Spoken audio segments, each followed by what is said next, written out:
All right, so hey guys, outfit might look familiar. I was filming the life update and I was like, I should just film a video right now. Like, I should do that one that I had on mind about the books. So I'm gonna talk about the books that are my favorite, that are not books like on how to write. They're just great books.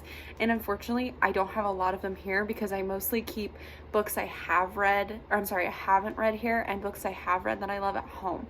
So I'm gonna go over a lot of different genres. I have a lot of different interests when it comes to books, and sometimes they're books that I like read in class and ended up being a favorite of mine. So they're kind of all over the place. I'm going to start with poetry. I have two here. This one is called Love and Space Dust by, I think, David Jones. I bought this book. I found him on Instagram, and I just really liked his style of poetry. And if you guys are interested, like, I haven't shared any of the poetry I've written for my book, but I would consider my style very similar to him, and maybe Rupi Kaur, although I think Rupi Kaur writes on more global and like I don't know, a wider issue, and mine is more focused on romance and falling out of love and heartbreak and depression, things like that. It's more like love and darker, but I would compare it similar style to Love and Space Dust. So if you are curious and you like Rupi Kaur, I like this. I don't think it's Rupi Kaur, again, she writes on more, I cannot think of the word, but she'll write about, like rape or the relationship between mothers and daughters and son, like family dynamics. And it's stuff like that. Like, I don't write about, just because that's not something I've experienced, so I don't feel okay writing about that. But also just this style, I haven't read it in a while, but it is mostly just about love and heartbreak.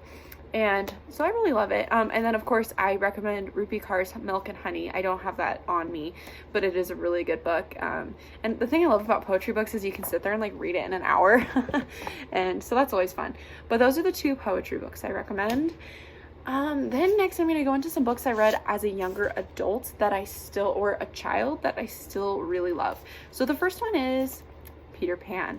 I'm not sure if I just love this book because I used to be a kid and I loved it, and now I read it and I love it because it reminds me of being a kid, or last semester I wrote a long paper on looking through at the novel Peter Pan through the eye of psychoanalytic Freudian thought, and it was very interesting. I just think if you go in looking for what's there and what the characters represent and embody, and it's just so amazing. If you haven't read the book, I do definitely recommend that. If you were a kid who loved the movie, I didn't read the novel until a couple years ago, but I'd watched the play and the movie as a kid. But it definitely, just each version of it brings to light a different aspect of the story, and I just really love the way the novel brings that about, especially in the first chapter, or maybe the first two chapters, what's brought to light, and the way that Barry suggests looking into a child's mind is just so captivating to me, and so psychoanalytic theory kind of, and the whole book was just really interesting to read through that lens. So if you're familiar with like dream analysis or psychoanalytic theory, even the Oedipus complex I kind of found in this book, it's really interesting to read through that lens. And then the second children's book I'd say I really love is The Little Prince, and this is by Antoine de Saint, oh gosh, it's French, I cannot say it, I'm so sorry. I don't want to like butcher it really bad because I really love this book, but I definitely recommend that if you read the book, you pair it with the movie. The movie is on Netflix, and I really love the movie. It is not the same perspective, or the way the story is told is not the same way, in sense of person, and perspective. The book and the movie are very different, but I think if you read the book and then watch the movie, or you watch the movie and then read the movie is much easier to understand the important symbolism that is within the book, and then when you read the book you kind of see that, but it's expanded upon. So in together as a pair, those two are really interesting to learn about and view together. And then that wraps it up for like kids books. Those are just, I've always loved those books.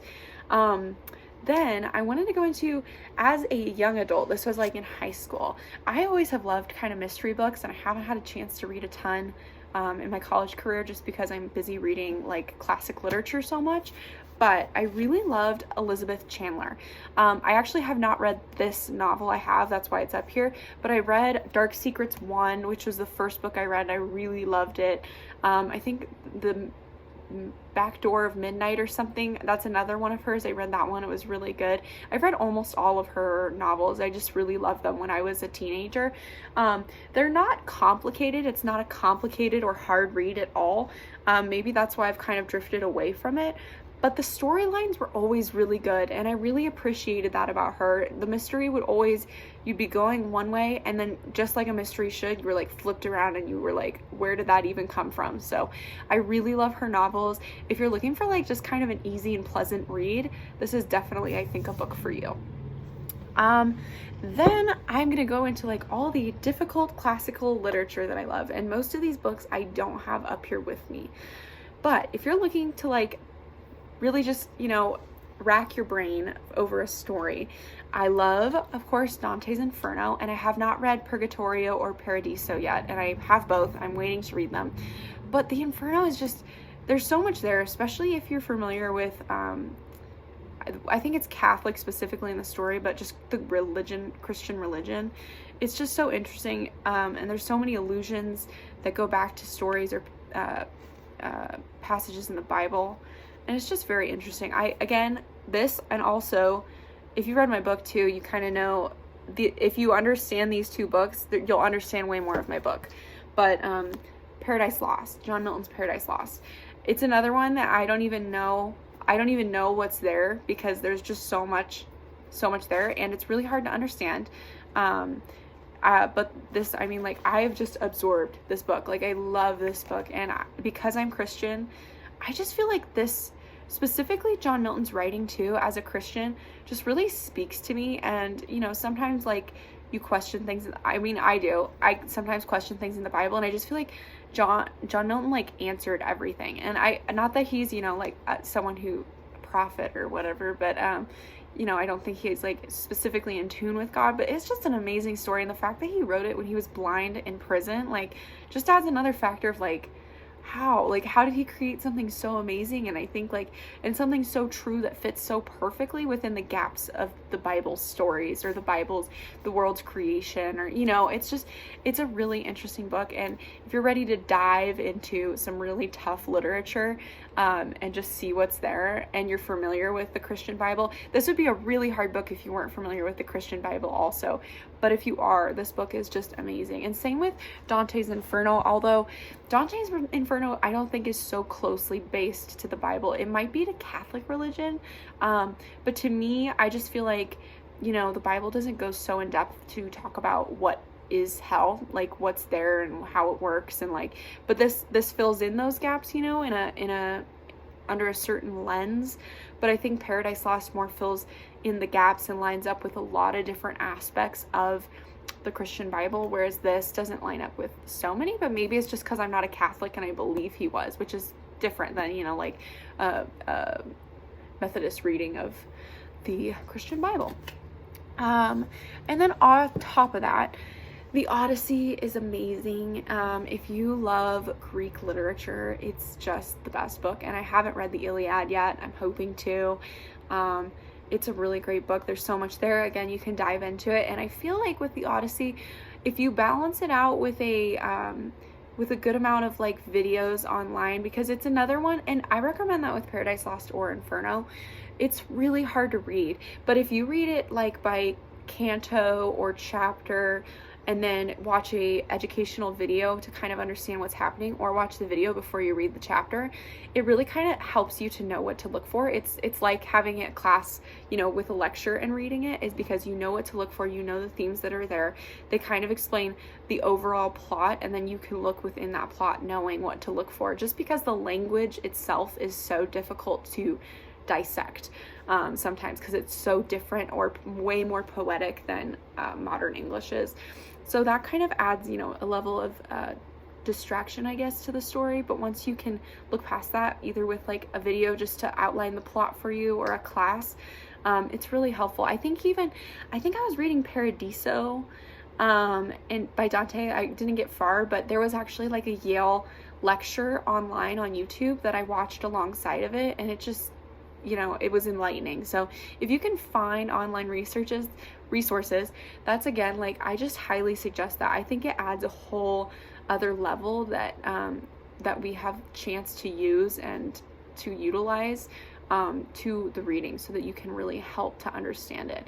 And then I think the other book I wanted to name, and I think this covers all my favorite books, I think, but The Great Gatsby. I love The Great Gatsby. I read it in high school, and I had a really great English teacher, and we read, you know, like Catcher in the Rye and Lord of the Flies, and she was so good that I just, like, I really loved those books too, and I really, like, saw the meaning of them, and it was really special. But I still don't think I love them near as much as I loved The Great Gatsby. It was something so beautiful in Fitzgerald's writing about just the romance between them, and also the, not awkwardness, but like what was